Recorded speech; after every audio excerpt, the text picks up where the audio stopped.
Nous nous battons pour la même cause, alors pourquoi ne pas accepter de se mettre ensemble pour défendre les travailleurs et la population? Cette idée préoccupe le mouvement syndical miné actuellement par des querelles intestines et des combines de nature à nuire l'autre. Face à cette réalité, l'USTG tend encore la main à tous les syndicalistes pour une réconciliation. Mamoudou Boulere Diallo, Kiamo Sadoba. Ablaye Sow se préoccupe toujours pour la réconciliation entre les leaders syndicaux. Une nécessité selon le secrétaire général de l'USTG, pourtant d'autres n'y pensent pas et font recours à la justice.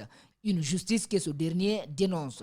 Une fois encore, l'USTG se fondant sur l'indépendance de la justice et le respect des lois de la République n'acceptera jamais une immixtion des juges partisans et cadres véreux dans les affaires syndicales, ainsi qu'un jugement honteux, fallacieux et dénué de tout fondement. Dans les différentes structures syndicales, de nombreuses exclusions ont eu lieu. Toutefois, l'unité qui est la clé de voûte de toute structure syndicale est loin d'être une évidence. Les positions se durcissent.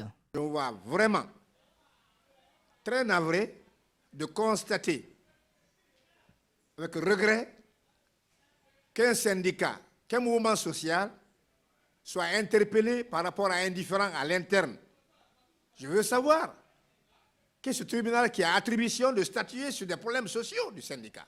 Aboubakar Souma, secrétaire général du SLEG, a posé des conditions pour intégrer les dissidents au sein de sa structure, également une possible réconciliation avec Ablaye Sow. Santé à présent dans cette édition, les consultations et traitements cutanés gratuits au compte de la Journée mondiale de la santé de la peau en Guinée ont pris fin hier vendredi dans la sous-préfecture de Kassa. Cette campagne a touché près de 500 malades dans les îles de Los. Bernard Koundouno, Mohamed Al-Seni Kamara. Dernière journée de consultation et de traitement gratuit des maladies cutanées dans la sous-préfecture de Kassa. L'activité fait suite à la Journée mondiale de la santé de la peau en Guinée.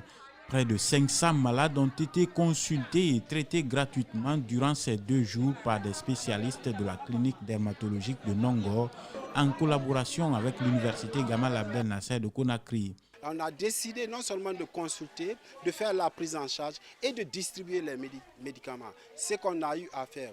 Tous qui sont venus, personne n'est parti sans être vu, sans être traité et sans avoir reçu un médicament. Les volontaires se réjouissent de l'intérêt accordé par la population pendant cette campagne. La population a répondu à notre appel. La population a adhéré à la campagne. Et surtout, il y a eu d'autres personnes qui sont venues d'autres horizons, Kindia, Bofa, Conakry et beaucoup d'autres préfectures de la Guinée pour participer. Cette activité a lieu grâce à l'implication de certaines structures à l'international. Au niveau local, on retiendra l'implication des responsables de l'université Gamal Abdel Nasser de Conakry et surtout celle du sous-préfet de Kassa, témoignent les organisateurs. Monsieur le sous-préfet nous a vraiment accompagnés, il nous a soutenus, il a adhéré à ce projet. Il faut le remercier. Vraiment, il est parmi les personnes qu'il faut vraiment remercier parce que sans lui, on ne serait pas là. Il faut aussi remercier le centre de santé, le directeur du centre de santé qui est là, qui a vraiment accepté de nous accueillir à bras ouverts pour permettre à cela. Au-delà de la population de Kassa, des malades en provenance de Conakry et environ ont également reçu des soins gratuits lors de cette campagne. J'ai traversé l'île pour me rendre à Kassa ici pour prendre mon médicament. Je les apprécie beaucoup. Parce que ça, c'est... Ils nous ont lancé l'aide comme ça.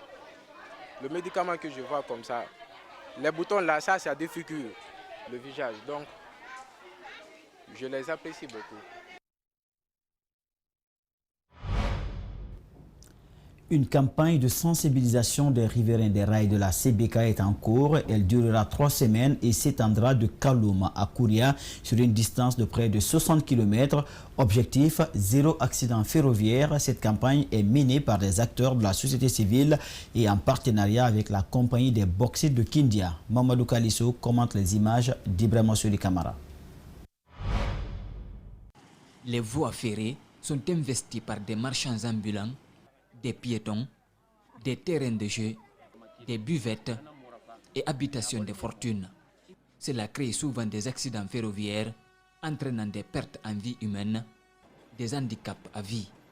Pour réduire ces fléaux, des campagnes de sensibilisation sont régulièrement organisées par la compagnie et des acteurs de la société civile. Les gens qui restent s'asseoir, distraire dans la voie, c'est formellement interdit, c'est pas bon. Le train, pour s'arrêter, quand il freine, il fera plus de 2 km avant de s'arrêter. Donc il ne peut pas s'arrêter brusquement comme un véhicule, ou bien une moto, ou bien un vélo. Donc il faudrait que les gens comprennent ça. Une équipe d'entretien des rails sillonne régulièrement les voies à cet effet, selon ses responsables. Des barrières automatiques sont installées au niveau de chaque passage, des avertisseurs sonores très puissants, des agents de sécurité déployés le long des rails pour sensibiliser. Des acteurs de la société civile préoccupés par les accidents ferroviaires se joignent à eux. Mais, sur le terrain, certains citoyens sont réticents. Et rappeler aussi les enfants, parce qu'il y a les terrains de jeu qui sont là, il y a les garagistes, comme vous l'avez constaté, les ordures, il y a des maquis, comme on a constaté tout de suite derrière là-bas, on a vu des jeunes assis, sont en train de fumer la drogue et faire du n'importe quoi, mais ils ne veulent pas aussi nous écouter, vous-même vous l'avez constaté. Zéro accident ferroviaire, c'est l'objectif de cette campagne. Elle s'étend de Kaloum à Kouria et durera 3 semaines. D'autres moyens techniques sont également employés pour dégager la voie ferrée. On a les radios dans les PK, on a les téléphones, on a une équipe qui est basée, qu'on appelle dispatching. C'est une équipe qui est chargée pour dispatcher les renseignements sur les rails. Quand le train doit bouger, que ce soit en amont ou bien en aval, les gens sont appelés à la minute pour balayer les rails, quoi. Ailleurs dans le monde, dans le sud de Madagascar, ravagé cette année par la sécheresse, l'argile blanche aide depuis des mois à affronter la famine.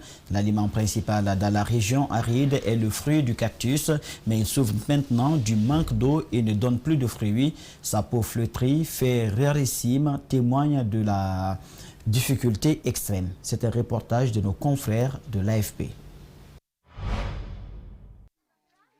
Dans ce village du sud de Madagascar, 9 enfants sont morts en octobre dernier.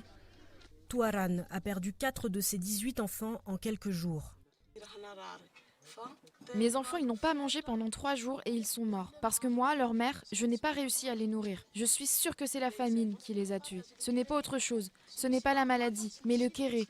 Je suis partie tôt le matin et je suis rentrée le soir et j'ai vu le cadavre de mon enfant avec ses yeux ouverts. Pour survivre, certains mangent de la cendre mélangée à du tamarin. Si on avait quelque chose à manger, si nos salives nous suffisaient, nous n'aurions jamais mangé ça. Mais c'est vrai que nous ne savions pas que la cendre était comestible avant. On a essayé de faire des mélanges et ça a marché. La plupart des habitants de cette région sont agriculteurs. Faute de pluie suffisante pour cultiver depuis 3 ans, beaucoup se sont reconvertis en fabricants de charbon et en coupeurs de bois. On vend le tronc de bois à 100 ariaris seulement. Si je gagne 1000 ariaris en vendant ces troncs, je peux m'acheter une coupe de riz. Mais ce n'est pas assez pour une famille nombreuse. Et si nous n'avons pas d'argent pour acheter du riz, nos enfants meurent du kéré. Le kéré, la faim en malgache, accompagne chaque année la période de sécheresse dans le sud. Mais avec le changement climatique, le kéré touche désormais des régions épargnées auparavant. Dans ce fleuve asséché, les habitants creusent pour récupérer un peu d'eau. Une situation alarmante pour le Programme alimentaire mondial qui s'est encore aggravé avec la Covid. Les gens n'ont pas pu bouger à cause du confinement. Les camions qui, logiquement, les taxis brousse et autres qui doivent faire la navette ne sont pas autorisés. Et les gens sont restés plus ou moins dans les villages. Donc, ajouter à ça l'insécurité alimentaire provoquée par les changements climatiques qui ont été très sévères cette année. Avec le confinement, le prix des produits de première nécessité a explosé. Dans ce centre de santé, le nombre d'enfants souffrant de malnutrition sévère a doublé par rapport à l'année dernière. Et si les ONG distribuent davantage de nourriture, ça ne suffit pas. Installée depuis quelques jours, cette pompe améliore un peu le quotidien des villageois. Notre vie est comme un petit paradis depuis qu'on a de l'eau. S'il n'y avait pas cette pompe, nous serions dégoûtés de vivre. On a tout le temps envie de vomir parce qu'on n'a vraiment rien à se mettre sous la dent. Mais maintenant, l'eau devient notre repas. Selon le ministère de l'eau, il faudrait plus de 310 millions d'euros d'investissement pour résoudre le problème d'accès à l'eau dans le Grand Sud malgache. Une somme énorme dans l'un des pays les plus pauvres au monde, dépendant des bailleurs internationaux. C'est la fin de ce journal coordonné par Mohamed Valek Touré, dirigé à la régie par Lamine Sidibé et Aboubakar Fotissouma. Merci de l'avoir suivi. Les programmes continuent sur Espace TV. Regardons mieux.